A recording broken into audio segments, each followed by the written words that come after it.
It's the one that's become almost as familiar as the Minster itself to York fans recently. Three of this side, Andy McMillan, Wayne Hall and John McCarthy, have played in every match, and the rest of the 11 have missed only a handful of games between them. Continuity has been the recipe for success. And the final ingredient in the recipe has been Paul Barnes, the club's record £50,000 signing from Stoke City. His 21 goals have justified the investment and made all the difference to a side that 12 months ago finished fourth from bottom of the old fourth division. Crewe are fielding a side that's very much a mixture of youth and experience, and with a considerable Yorkshire influence in it. Sean Smith was once with Halifax Town, and Darren Carr was a centre-back with Sheffield United before his move to Gresty Road. Captain Stuart Evans was also at Bramall Lane, as well as Rotherham, and fans there who remember him as a lanky striker will be surprised to see him today in his new role of sweeper. The man in charge is Alan Gunn of South Chailey in Sussex, obviously highly rated by the powers that be. This is his 13th appearance at Wembley. Crewe are playing in all blue today, their change strip. York in their familiar red shirts and dark blue shorts. Most of the York players, when they were out on the turf before the game, they couldn't believe it, and they won't believe this if the ball goes in the net. It's looped over the top of that crossbar, and there was some indecision in the York defence. I was going to say that the York players were admiring the turf. It's a wonderful surface today, but they were almost caught out here immediately. The ball had been laid back by Ward. McKinney made the run inside the area, got it over the top of Kiley, and it landed just over the top of the crossbar. Barnes dispossessed by young Gareth Wally that time, and there's another youngster, two more of them, in fact, Walters and then Lennon, and Lennon's given it away this time. Cannon will look to exploit that. Still Cannon here, tricks his way into a shooting position and off the crossbar. Desperately unlucky for Tony Cannon. York's longest serving player is in his 9th season at Bootham Crescent, and he'll be so bitterly disappointed, although he's wearing a grin. And Lennon would have really let his side down badly there with that pass if Cannon had been able to go on and score from that. He knew what he wanted to do, lashed in the shot, and it came off the bar. Very unlucky for Cannon. I think York's hustling style is unsettling Crewe, especially in defence where they're dallying on the ball a little bit too long. Now Barnes seeking to get away from his marker, and referee Gunn saw nothing wrong there. So the ball is played down the line to Edwards, and he's played an intelligent pass down the line as well. Here's Ashley Ward, he could change things now. Still Ward, and a critical tackle by Stancliffe again. Ward, the former Manchester City and Leicester player, is very quick and comfortable on the ball, and that was a tremendous tackle by Stancliffe.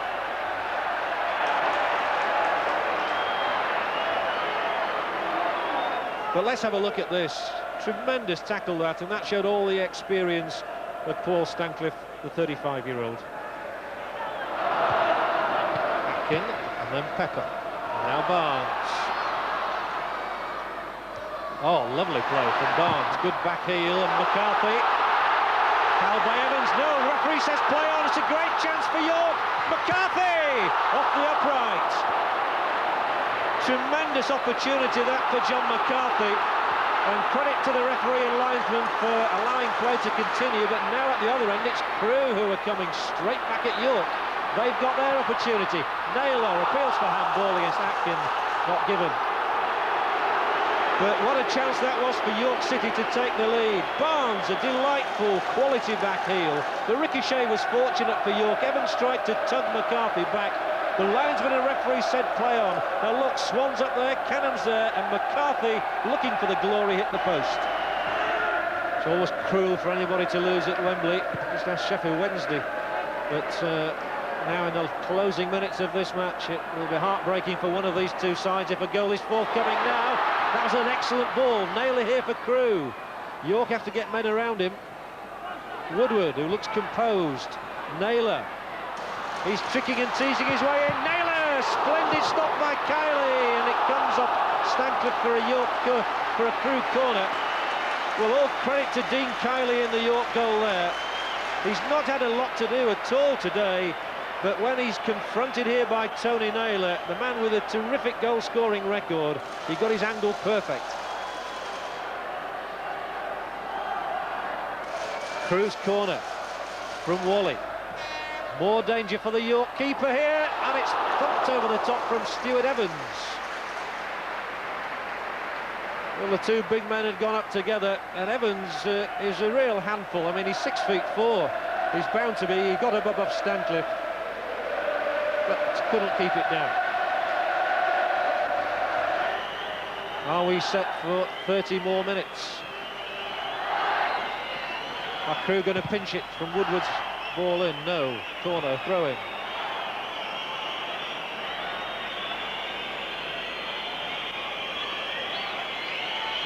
Short for Wally, who's working tirelessly at the moment. A danger again here. Swan takes it on the chest, can do no more than hook it into the path of Carr. Evans dallied, away goes McCarthy. Can York win it now? Barnes wants it up the middle. It's still McCarthy. John McCarthy, he might win it for York. Oh, over the top.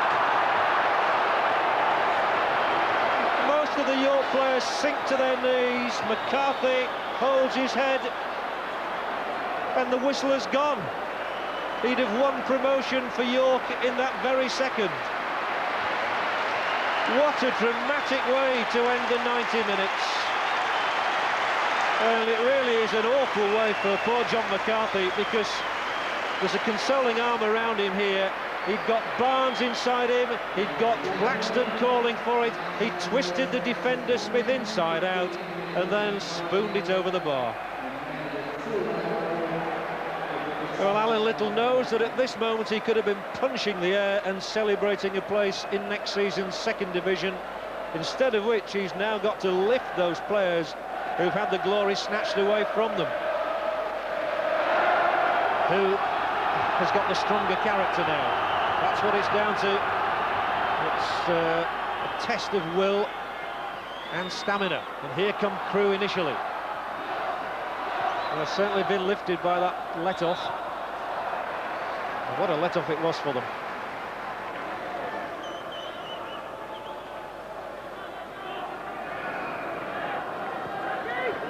McMillan. Barnes and Blackstone trying to get around Carr.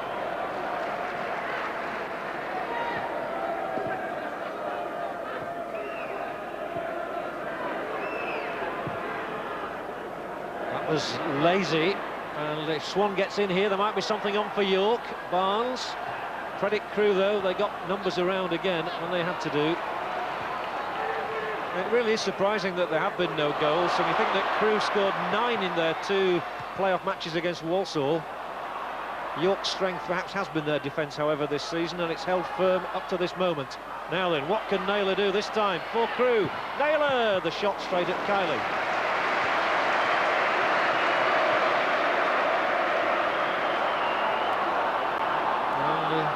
The ebb and flow means that we go straight back to the other end via the artistry of McCarthy here. They're lining up in front of him. McCarthy trying to wriggle in. McCarthy, can he do it this time? No, they've kept him out. Saved again from Blackstone now by Smith. The youngster is the hero for Crewe at that moment. It looked odds on that McCarthy would score. It looked almost certain that Blackstone would score. Neither of them could beat him.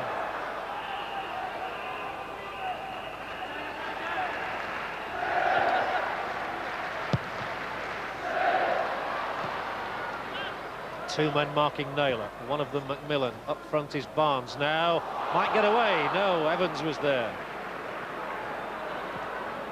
McMillan onside.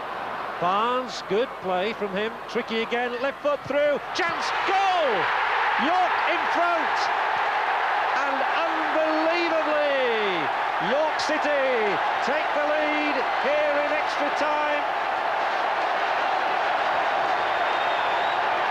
Due reward indeed, and can you believe it, it's Gary Swan again. The man whose goal brought York City to Wembley. It was his first goal for the club, and now the only man in the team born in York gets the goal that could win promotion.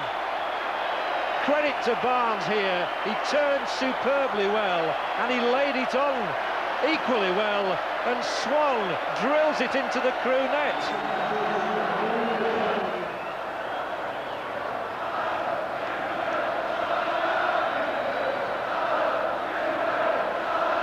That's Steve Tuthill, so it looks as though Alan Little might decide now, and he holds his arms aloft to the York fans and says, come on, sing louder.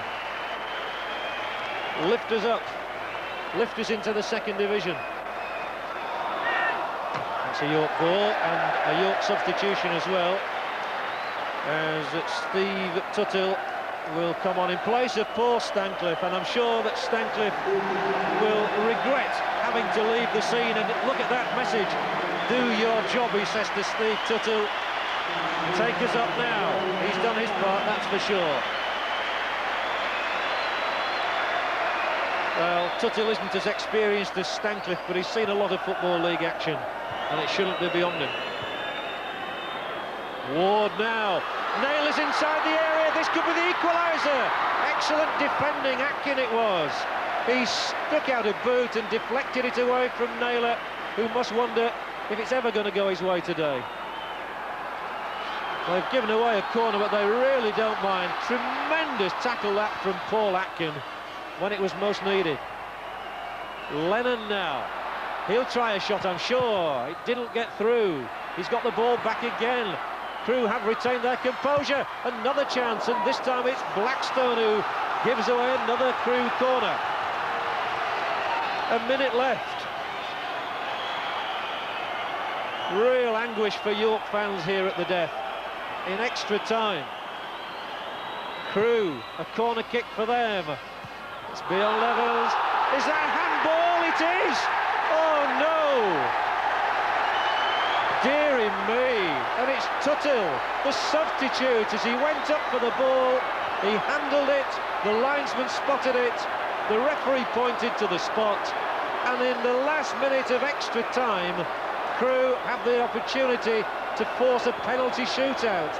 There was Tuthill with the arm, and so Crewe Alexandra can save their necks. They have a penalty kick. Dave McKinney is the man charged with the responsibility. Can Dean Kiley stop it? No, it's a goal for McKinney, and the match is surely going to go to a penalty shootout now. In the very last minute, it's cruel when you think that Sheffield Wednesday were beaten in the last minute of extra time here with an Andy Linnigan header by Arsenal. And now York, a minute away from promotion, might have had it snatched away from them. McKinney drilled it past Kiley's right hand, and it's 1-1. And Dario Gradi must now feel as though the gods are smiling on his side. What a mistake for Tuthill to make, though. He's only been on the field a matter of minutes, and Paul Stancliffe there, sitting alongside Alan Little. Well, I can read his thoughts. Well, say what you want about the playoffs, they do produce drama. Here's Wally, here's Naylor. Can Crewe snatch it now? Wood with the substitute, too high. It took a deflection, it's a corner. They scored from their last corner, albeit with a helping hand. And the look on Kiley's face said it all. He's a young man and he's not let in many goals all season, and it's cruel on him to be beaten from a penalty in the last minute. York should have been celebrating by now. Instead, it's York looking for a winner. Kiley makes an important stop to the flick back heel from Naylor. And we have a penalty shootout again at Wembley. Just as last season when Scunthorpe lost it to Blackpool, now it's York against Crewe from the spot. Alan Little has seen victory snatched away at the death, but it's not all over yet, of course.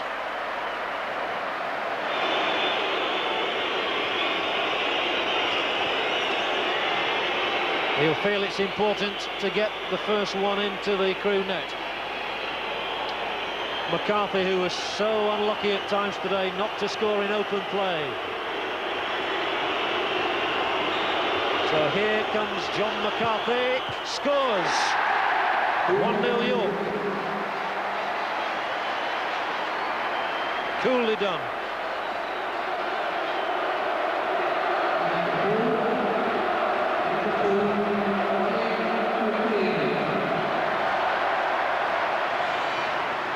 Beautifully placed, even though the keeper moved.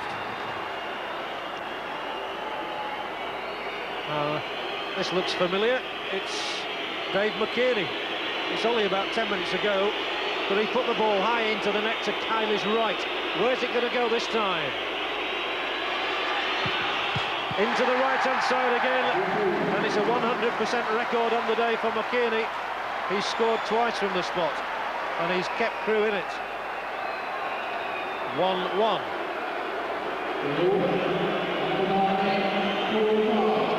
That flew in.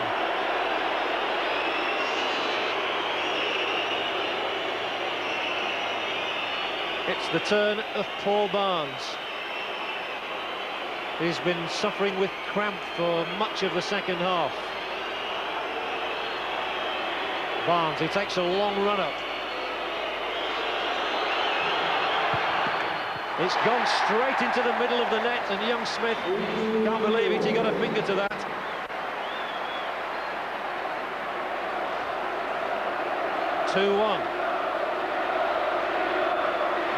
The goalkeeper feels he was a little unlucky there. Almost went underneath him.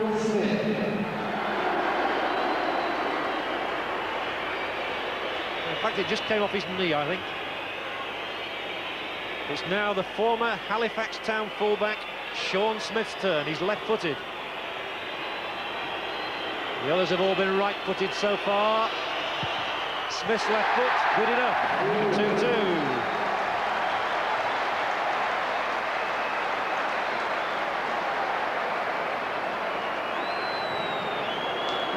Precisely taken.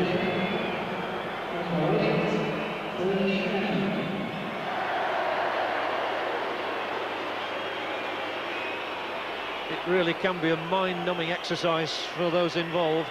And the next to try his luck is Tony Canham, York's longest serving player. He scores. Held his nerve, Tony Canham. He hit the bar, he hit the post during the game, now he's hit the net. Rolled it in, Alan McCarthy.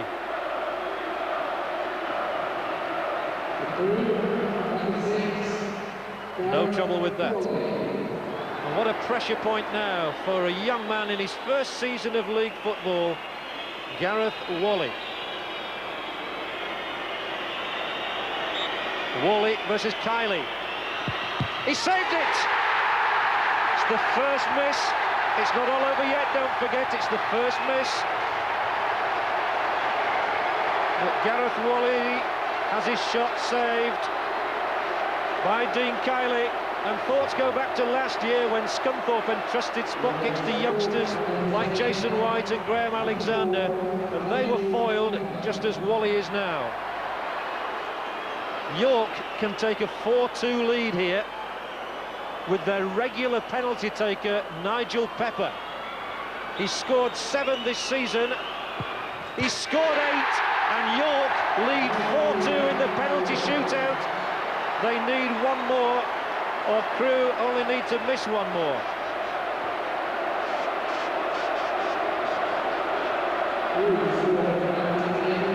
And the onus will be on Ashley Ward.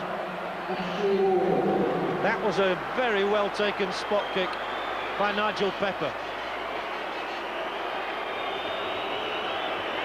Now, Crewe's latest signing, Ashley Ward, formerly of Manchester City, formerly of Leicester City, has to score or York will be up and Crewe won't be up. He favours the long runner. Ashley Ward, he scores. That had to go in. And it's 4-3 now. But if Wayne Hall can pop the ball into the Crewe net with this next spot kick, the prize will be York City's. That was no trouble to Ward. Hall.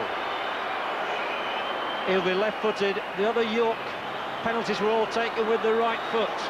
Now, it's Wayne Hall. He's got 1 goal all season. He's won them promotion! It's one of the greatest days in the history of York City. They'll play in Division 2 next season. Wayne Hall, who hasn't missed a game since January last year, rounds off a marvellous day for York City, who are on their way up. He's got only 1 goal all season, but that's going to be the most treasured moment of his career. And you've got to say now that the week's preparation has paid off, because they spent 2 days practicing spot kicks. All those 5 players, McCarthy, Barnes, Canham, Pepper and Hall, they all scored, and so Tutil's mistake in conceding a penalty in the last minute of extra time doesn't matter. Kiley gets the congratulations from Paul Stancliffe there, who wins promotion for the 5th time in his career. It's a cruel way for anybody to lose, and I'm sure a lot of sympathy will be with Crewe's young Gareth Wally.